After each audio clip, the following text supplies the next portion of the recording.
Good evening, student. Today we are going to start with the new topic, that is design of bridges, RCC bridges. This is a very simple topic. We are going to see introductory part of this topic only, and later on we'll see loading part only. So our objective of this study is to understand the designing process and the loading part. So with this, let's start our first lecture, that is the introductory part. Flow of presentation would be bridge definition, type of bridges, bridge component of and its function, type of superstructure and suitability, formulation of carriage wedge, vertical clearance, substructure, foundation and force flow.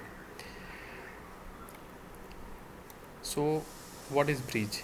Bridge is a structure which cover a gap to carry a free flow of transport. Uh, so you have already seen many places bridges. So that is a one force structure which covers a gap to carry a free flow of transfer. Bridge is the most significant component of transportation system, and in case of communication over spacing gap for whatever reason, such as aquatic obstacle, valley and gorges, etc. So bridge is a key component in case of the transportation system. So generally bridges carry a road or river across a natural or artificial obstacle like river, canal or another railway or another road. Now let's define the bridge. Bridge are what is bridge? The bridge are expensive. The typical cost per mile of the bridge is many times that of approach road to the bridge. So bridge is a very important structure because it is very costly. So if the bridge fails, the system fails because it is connecting.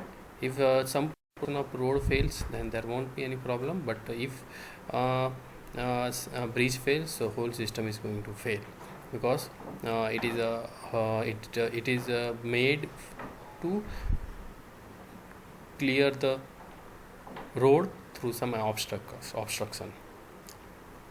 The If the bridge fails, the system fails. The importance of a bridge can be visualized by considering the comparison between the two main component of highway system, road and bridge itself. So if we consider highway system, so it has two system, one is the road and bridge. So we can assume that it is very important structure. Example, let's take one example. Damage in a road makes a sort of inconvenience, but it won't result in stopping the traffic as we have discussed. But in bridge, damage fail, traffic can't pass and it is danger to life also. So ASTO standard, so we have IRC, Indian Road Congress. Similarly, American Association of State Highway and Transportation Official uh, says that bridge, any structure having an opening not less than 6100 mm 20 feet, then forms part of the highway or that is located over or under a highway. So they have defined the bridge. Let's take the classification of bridge. So one way of classifying the bridge is by traffic they carry, obstacle they cross. So let's based on this let's how which type of traffic they carry and or which kind of obstacle they carry. So first type of the bridge is the river bridge, a bridge to fill the gap of the road at river. This is very common, you might have seen on many highway or even in the urban area also. Second is the railway or railway over bridge. So road is passing over the railway track, allows the uninterrupted passage of the vehicular traffic. So this is also one of the bridge. Now another term, flyover, a high level overpass that crosses over a highway intersection or intersection at the busy junction of road. Any of the road is elevated by a bridge. So this is also one of the type. Nowadays this type of bridges are widely used. Railway bridges, a bridge to carry a railway load to cross a river or road, etc. So this is also one of the type of the railway bridge or bridge. So Delhi Metro or Las Vegas monorail, these all are the railway bridges. Now another way of classifying type classification is the pedestrian bridge. Previously was the uh, uh, railway and other bridge. Now pedestrian bridge. This way also we can classify. So this is a structure that removes the pedestrian from vehicle roadway. This create a road junction where vehicle and pedestrian do not intersect. So it is a very common pedestrian type of bridge, and its classification we can do in three way. One is the footover bridge, a bridge designed for pedestrian to cross over the busy and wide roadway. That is generally we can see it is on the railway station. Another is the skywalk, a cover bridge of considerable length, say 1 kilometer, for efficient dispersal of commuters from congested area to strategic location. So this kind of skywalk are also used. You might have seen this kind of skywalk in airports or metro stations. Another type of pedestrian bridge is subway, an underpass for pedestrian and or cyclists beneath a road or railway, allowing them to reach the other side in safety. So this is also widely used. Another way of classification is of the bridges by the traffic they carry. So one type of bridge is the aqueduct. So bridge that is constructed to convey water over an obstacle such as valley, commonly used by Romans. So this type of bridge we call it as a aqueduct. So it is very popular in the Roman Empire. Nowadays at few places you might have seen, but it is used for the water. So it is also one type of a bridge, we can say. This is also one type of bridge. So this is two. This is also, we can say, bridge. It can carry. It can be used to carry the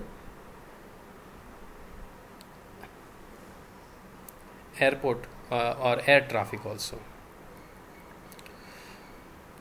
So bridge category, as per length we can also classify.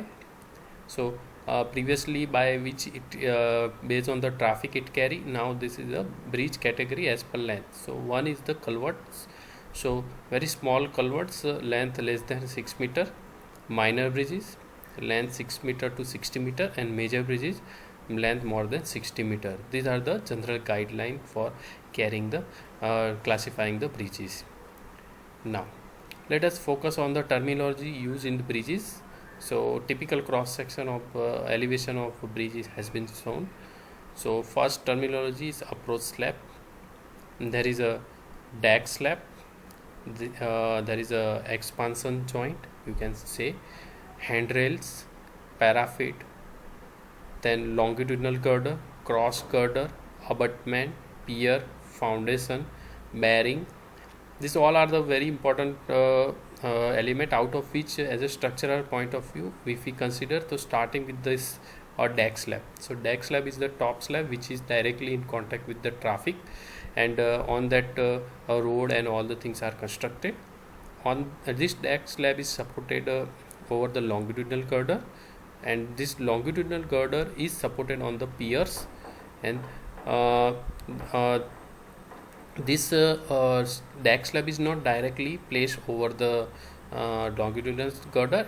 There are cross girders are also there. Abutment, it is the last portion where you are trying to climb on the bridge. So if bridge starts from this point, right, so from this point onward there will be slope. You might have experienced that. So slope is starting to approach towards the bridge, and when it reaches to the deck, so first column which you are seeing, that is known as the abutment. Intermediate column which is supporting, we call it as a piers. Now this pier and abutment is generally placed over the foundation. So this is also one way which you can see different terminologies. Another important terminology is the bearing. So bearing is generally used to support the whole superstructure. This deck slab, longitudinal girder, cross girder, these three makes the superstructure, and this abutment, piers, and foundation make the substructure. Now in between this, you might have seen the different type of bearing. So bearing is the roller type of thing, or other type of bearings are also available, and this will transfer load from superstructure to the substructure. And it will because these girders are precast girder, so it is going to be placed directly on the this abutment and the piers, and this bearing will transfer the load efficiently. So these are the different terminologies used in bridges. Let's say another way component of bridges. So superstructure. So superstructure consisting of girders, right, bearing cord, crash bearing, deck slab, PSC, diaphragm, bearing, pedestal. These all are consisting of the superstructure. So in superstructure, deck slab will be there. On the deck slab there will be the bearing cord and other things, and then there will be the girders, pre-stressed PSC girder, pre-stressed concrete girder, and this girder will support this whole deck. Now this deck is going to transfer load from this deck will transfer load of traffic to this substructure. This substructure is consisting of pier cap, piers, and the footing. Okay, so if we say typical compass cross section at one point, and if we see, then there are two parts. One is the superstructure and second is the substructure, and in between that there will be the bearing. So these are the basic component of the bridge structure. So I have listed this component of bridges.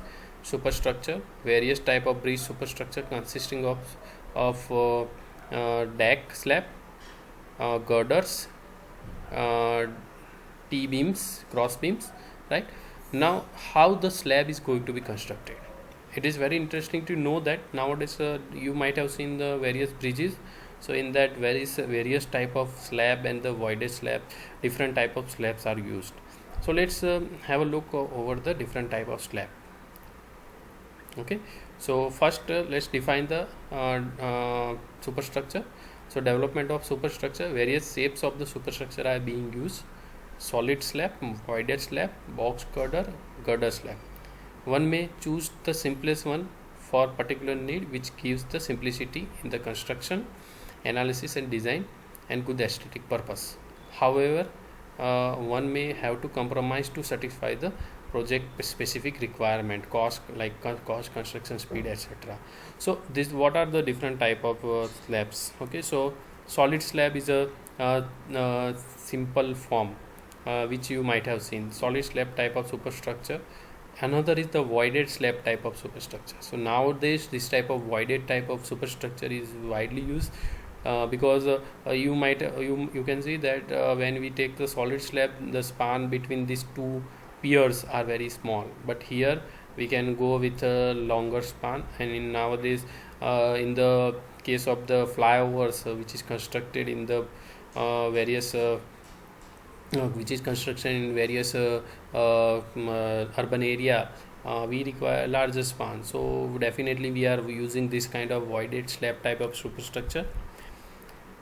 Another type is the box girder type of superstructure. You might have seen this type of box, whole box instead of void, circular void, this box are used. This is also another very interesting, that is T girder deck slab type superstructure. Here T slab of deck slab is T shape of deck slab is used. Let's have a look over the basic type of superstructure. So solid slab, simple form, easy formwork, low cost, reliable slab allows to reduce the depth of the superstructure and provide flat, so limited use up to the span of 10 meter and depth of 800 to 900 mm. When the thickness exceeds, the cost of carrying additional weight tends to outweigh its virtue of simplicity. So we may go to the another type, that is the when slab thickness exceed, that is the voided slab. So now what will happen when basic principle to keep the bottom stress within the permissible limit, one can remove some of the concrete around the neutral axis and thus reduce the weight of the slab. So what will happen around the neutral axis at the center, you may consider lot of you know that there are very less stress at top and bottom. There won't be at neutral axis no compression, no tension, so we can reduce some amount of material. So this is the basic concept of the voided type of slab. So voided slab is also used. Need of the great depth for larger span shall be satisfied by introducing void. Essentially, simplicity of slab is sacrificed. The cost of void, including the measures taken to hold them steady during the concreting and to resist the upthrust of the weight concrete, is much as the cost of concrete stay.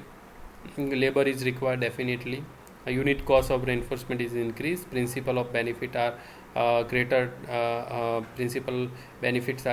like efficiency and lower weight. So this kind of deck is used when span is 30 to 35. Previously it was 10 meter only. Let's take another basic type of superstructure. So when the slab thickness exceeds, its weight start to become excessive. Basic principle to keep the bottom stress within the permissible limit, one can remove some of the concrete around the neutral axis and thus reducing the weight of the slab. So now previously it was circular, now it is a rectangular. So now this type of superstructure is known as the box girder type of superstructure, and its basic concept is similar to voided slab, only shape is different. So construction of this kind of slab is easier. The logical conclusion of developing voided slab is box girder. Box girder is a voided slab with a rectangular void, so it is easy to construction. It's slow, labor intensive, risk prone construction procedure, virtually impossible to cast in the single pour. That is all are the features. The bottom slab is cast first with a kicker for the webs.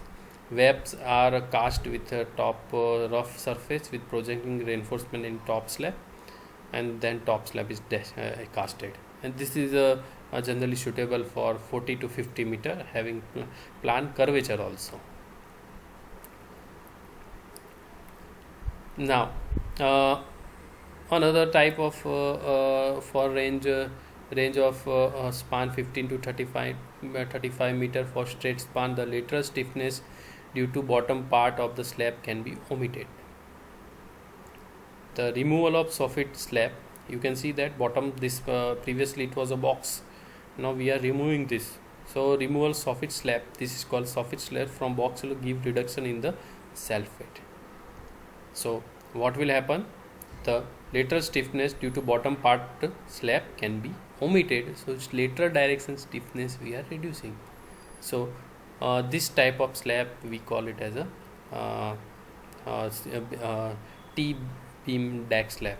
The removal of soffit slab of box girder result in the web to act as an individual girder connected to top of the deck slab, and most suitable because it can be easily used as a precast element. Girder can be precast and launched in position. Casting of in situ deck over this girder forms girder slab type of superstructure. Girder depth should be restricted to control slenderness over toppling during the erection.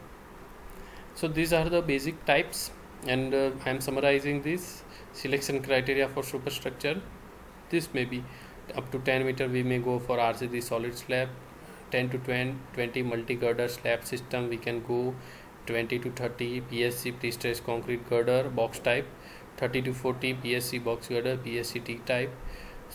We can go for PSC box 40 to 50, span over 50 meter long span, then there are another option like truss bridges, which is made of steel, suspension bridges, cable stayed bridge, bowstring type uh, uh, uh, uh, bridges. Now, let's focus over the carriageway, because when we want to design the bridge, we want to design this. So road bridge, how the carriageway is formed. Road bridge, the most common type of bridge, carry vehicular and cargo traffic of various intensities. Based on the traffic requirement, they may be of 4 lanes, 6 lanes, and may have footpath for pedestrian if bridge crosses a river. So basic type of this type of carriageway are used, right? So based on this carriageway, we are supposed to design the loading. So which type of loading is there, that depends on this type of carriageway, and for this carriageway IRC 6 is prescribed. Now let's focus over the basic type of substructure.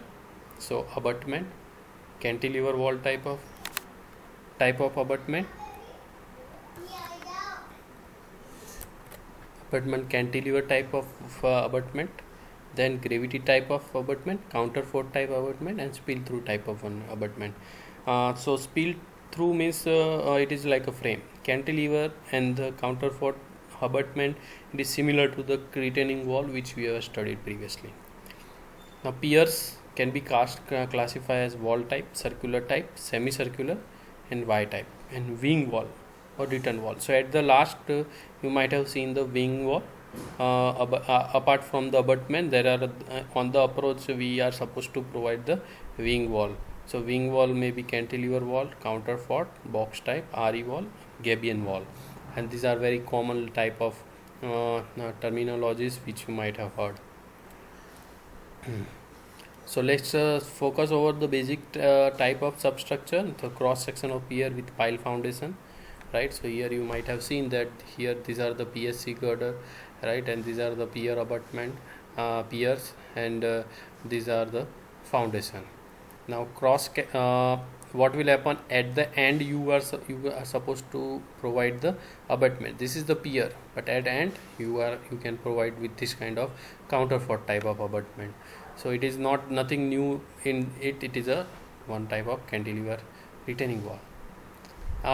This is a cross section wall type of abutment, right? So this is at the end, we can see this is the abutment. Counterfort type of abutment is also used, and if you see total loads, so one is the crash by total all the components. This is abutment wall, this is heel slab, this is toe slab, right? And on this particular abutment cap there will be the bearing, and on this different type of slab can be rested. Circular type of pier is also used, wall type of pier is also used, column band is also used as a substructure. Component of mechanical stabilized wall or RE wall. So this is like a wing wall. So here there is a abutment, and this will be the wing wall, and it may be consisting of the reinforced earth. Now this thing we also discuss in detail in the chapter of retaining wall. Basic type of substructure may be abutment, pier. Apart from that, foundation if we consider, then shallow foundation is possible, deep foundation is also possible. So open foundation, raft foundation is possible, pile foundation and well foundation if we consider, deep foundation is possible. This is a very common type of foundation. Foundation is similar to the building and or other infrastructure. There are other components. So we can say you might have seen this component, railing, then crash barrier, metallic anti crash barrier, RCC parapet. These are also the component of the bridges. Safety curbs, you might have seen this. It is used in the bridges. There is a footpath also in bridges. So these all are the common component which are used in the bridge. uh, Now I am going to give one exercise, right? So you are supposed to draw a typical cross section of T-beam deck slab type superstructure for river bridge having footpath, curb, crash barrier and RCC parapet. This exercise is already given, right? So you are supposed to draw this again and keep it this ready for your homework. And this is very interesting exercise, and right now our study is restricted over the introductory part of on bridges only. So this type of thing will help you when you see the any type of bridge when you are going to start any design. This will be helpful to you. Very important, we are going to use IRC 6, IRC 112. These are the two things, these are the different code. IRC 6 is for loading, IRC 112 is for design criteria, but right now we are focusing on loading only, that is therefore we are going to focus on IRC 6 only. IRC stands for the Indian Road Congress, and for that they have published the specialized publication. So this code will be allowed in the examination. You may refer the this PPT, or you can if you want to go in detail, then you can refer this design of bridges and Krishna Raju book. So with this we are ending the first lecture of the introduction about the bridge structure, and next lecture will be the loading part. In this chapter we are not going to solve any numerical, we are only going to see the introductory part. So you are supposed to understand the basic component in of bridges and loading part of the bridges only. So with this we are concluding this lecture. So I request all of you to refer this, and I am going to post this video on the YouTube also, and on the drive also you may refer. And if you have any query, you can always mail me. With this we are concluding the lecture. Thank you very much. Stay at home, stay healthy.